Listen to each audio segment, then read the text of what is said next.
Well, awesome. Well, we'll go ahead and get started. Thank you so much for coming out, and thanks everybody that's in attendance tonight.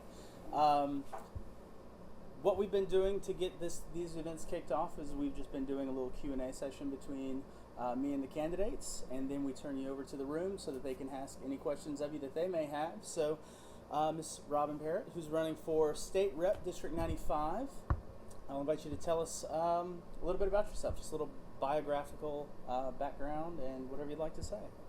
Okay, well, I'm Robin Parrott, and I'm running for District 95 State Representative. I'm a former teacher. I taught at Walker Freshman and Walker High School for many years, and then we adopted two from foster care, and I gave birth in the same time frame, so at that point I stopped teaching. But it's been 5 years, and I thought instead of going back into the classroom, make a difference in our state legislature. I've come from a very large family. We grew up mainly in Walker, Denham Springs area, and moved away a little bit for college, came back and loved Louisiana. And as much as people try to get me to go somewhere else, I say this is my home, love the people, and I love the food, and ready to see some positive changes here. Sure thing.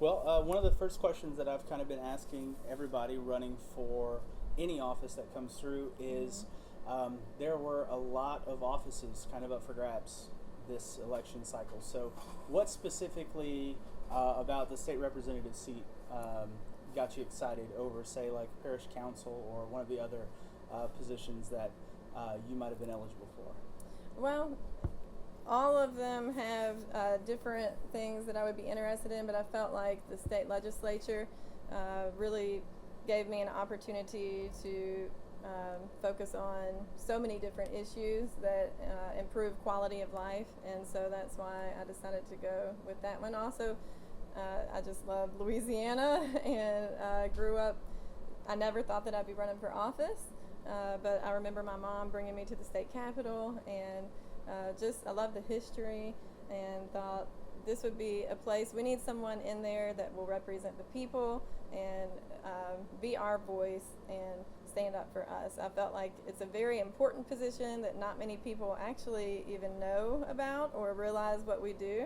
I've actually had people thinking that I'm running for a congressional seat. Right. And so I feel like we need more communication between our leadership and the people, and if I was elected, then I would be working towards that, and then people would know about this position and realize that they could call their state representative for different issues. So I felt like it's a position that's important, but not many people know about. Right. So yeah, there is sometimes a bit of a disconnect between the politics that's going on around us and the electorate. What do you think has probably been the most surprising thing that you've learned about your potential constituency in that vein? I don't know if it's surprising, but when I knock doors, people say I'm the first person that's elected or running for office to ever knock their door and talk to them. And so that's kind of been shocking, even though I sort of knew that there was a disconnect. I didn't realize it was that big of one. And so I guess that would be the main. So let's talk a little bit about priorities. Our state constitution alternates between fiscal sessions and general sessions year over year. So what would be your top general priority and what would be a top fiscal priority for you going into the legislature? I have been thinking about this because other people have asked me, and it's a difficult one because there's so many to focus on. Education is my top priority. Yeah. I'm not sure. I feel like everything that, funding teachers, that would be a fiscal priority. Funding the classroom. Maybe something general dealing with education is having more of our students be involved in the political process and learning about it, more hands-on. But really, I think it depends on when I get in there. Right now, I'm just working hard to get in, and then seeing, what is it that the people really want changed, and what's the big focus at that time, and what could I do to help them. Okay. That kind of brings another question that I have is the role of a representative. Do you see that more as your role would be to carry out your constituents' wishes, or do you see it more as a leadership position to educate and try to work off the best knowledge possible and the best circumstances possible to kind of push forth a position on their behalf? I think it's a mix of both, Mm-hmm. because you do have to educate the people, and I can't go by 40,000 people and have their wish granted. But if I'm in communication with them, then I will know the majority and what it is that we're facing and what needs to be changed, so that I can be their voice and kind of speak up for that issue. Mm-hmm. So I think it's both. You have to educate them on what's going on in the state legislature, which I'm telling them, if I'm elected, this is not the last time you're going to speak to me. I'm not going to just knock your door and it's over. I'll have email updates. I'll have Facebook where they can keep up with me. I'll have town halls. It'll be a constant communication with me and the constituents, so that we are both, up to date, and they know what's going on in the state legislature and not just left out. Right. You support them so they can support you. Yes, kind of exactly. thing. Awesome.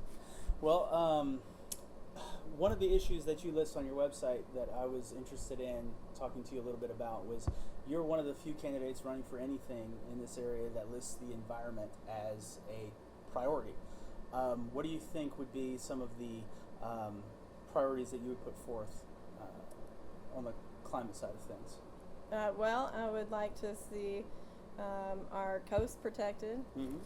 I would like to also see us support small businesses and businesses in general that are green and whatever that they decide to do. So we'd have to come up with something where if you recycle your products, or if you have whatever kind of green company policy, you can get some kind of break or whatever, so that we can promote green.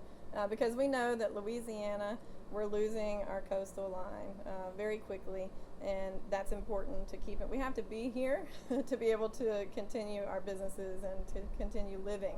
And so I think even though recycling is expensive, having the mindset and having our people understand how important it is, and most of them do. When I talk to people at the door, they care about these issues. They just have no way to address it. Like, what can I do? Right. And so I feel like we need to do more with helping small communities be able to be environmentally friendly. One of the things too is our infrastructure and making sure like our water is safe.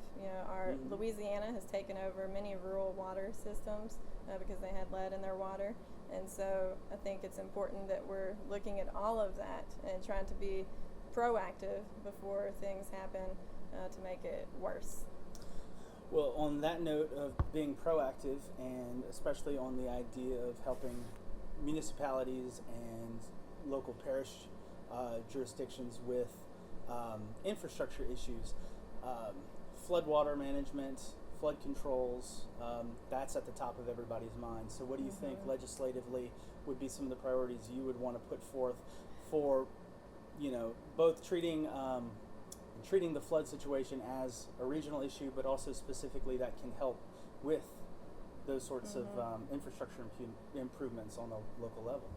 Well, that is a tough one, because that really is something that every level of government has to communicate with each other to come together and decide what is the best way to go forward in Louisiana. I know our parish council has been working on some things, and they are in charge of a lot of our drainage. I would like to see more just the communication between all of those levels come together and decide what is it that we can do. I think having green areas like the grass, whenever we're making planning, instead of so much concrete, have more of that. But that, again, it's city or local. So we have to work together to say, what can we do? And again, it's a very large issue that almost scientists and those kind of people, we need to bring them in and say, what is the best way that we can handle this? Right. Yeah. I mean, that cooperation is, I think that's what everybody's trying to shoot for, and I think that's what's most difficult. And I think that's probably kind of most exemplified in the recent ITEP issue, the Industrial Tax Exemption Program, when the rules were changed to allow more of a local say over who gets exemptions. Was that change something that you support, or do you think it should be done top down from the state, or do you think it should be more of a cooperative agreement between local and state? I like how they have it. I think that it's important that the people that are living in this district and the taxes, we're taking those taxes and giving it to these companies in this area, and so it's important that they have say-so over that. The state, before, when they were in charge of it, they were pretty much approving everything, and so this allows, the specific people that are living here that are impacted by that business and the money that's going to them, they get a say. Hopefully, the Right. parish council, the school board, and all that will vote how, in the best interest. Right. Well, kind of a philosophical question. Of course, nationally, healthcare is always a big issue, and that always trickles down to the state level, and it's something that's ever present in our day-to-day lives. So fundamentally, what do you think healthcare, is it a luxury or a right? Well, just like education, I think that healthcare is something that everyone should have access to. It's important, and you can't really enjoy your liberties if you're not healthy. And so everyone should have access to affordable, quality healthcare. And so I would say a right. Good deal. All right. Put you in the right column. I'll circle it. Some small business issues. Of course, because I'm a small business owner, it's definitely something that is near and dear to my heart. How do you feel about state subsidies for out-of-state corporations? I think that we would have to be careful with how that's done. Just like with ITEP, there should be some kind of accountability, so that we're not just allowing people to come in, they get all these tax breaks, and then our people get nothing from that. It should be an even business and voters. We should have an equal relationship there, a respectable relationship where both are being treated fairly, just as we would bring a corporation in. Yes, we want our businesses here, but we also want people to be able to live and have a good quality of life. So I could say, just like with ITEP, I think that sometimes it's a good thing, but we have to be careful with how much we give and make sure that they are being held accountable for what they're doing. Okay. Couple of really big picture topics that the next group of legislators is going to be thinking about and possibly pursuing. One, it's definitely written in stone that there will be redistricting after the 2020 census. So what do you think, how do you feel its best approach? What do you think is the best way to make sure that districts are done so that they're created in a very fair and representative way? Well, we have a lot of technology today that can help you make sure that you're not being biased. I think using technology and also having people from every party being able to look at this would be a fair way, so that we're not just doing it by party or race. It should be, if we look at our district lines, they're pretty crazy. And even with mine, even though a lot of it is a rectangle, there is a bottom part that I tell people, I'm not really sure if you're in my district or not. So I think that it should be fair balance of the people, all parties, all race, all of that. Great. Last big question, and then I've got one that we'll talk about books for a minute. Okay. But so the last big question is, there's been a lot of money behind the idea of a constitutional convention. There's been a lot of chatter. There's been a lot of promotion of that idea. Do you favor calling for a new constitutional convention to redo our old one, whether that be in a limited capacity to address fiscal concerns, or if you just want to throw the whole thing out or keep it as it is? What do you think? It is not my top priority. If someone were to bring it to me, I would consider it, but I would not want to do anything that would mess up any critical funds that we would lose. So there's lots of funds that are in there that are protected, and I would still want to keep those protected. Pretty much the retirement, teachers fund, the coastal plan, all of those are things that I wouldn't want to take away. Okay. I understand that we have issues with the budget and that we have other education funds and healthcare that we're trying to figure out where that money is going to come from. So I would be willing to look at it maybe. Okay. But it's not a high priority for me. Sure. All right. Well, my last question is one off of the Cavalier House Books job application, where we talk about books. So give me 2 books, one fiction, one nonfiction, that have most influenced your life, and tell us how. That's hard. I'm a former English teacher, and I love to read, so influenced my life, I could say. Well, To Kill a Mockingbird is one of my favorite fictional books, and at first I didn't like it that much because it was a hard read in the beginning, but I think that it's important because it shows the different relationships and also a different time period and the loss of innocence and just all these. I just like it. Nonfiction, I really like Rick Bragg's book. I'm trying to think of Ava's Man, maybe. Ava's Man, yeah. He's just such a good writer. So I don't know how it impacted me. I just identified with the writing, and I felt like he's in the South, and so it was unique. And I always said one day I want to be a writer like him, and so maybe it impacted me that way. One day I'll write like him. Absolutely, yeah. He actually has the same birthday as me. Oh, does he really? But yeah, July 26th.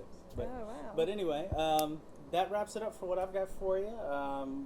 We'll wrap it up now and let you go chat with everybody. And I thank you very much for coming to have coffee with us. Thank you for having me. Thanks so much. I appreciate it.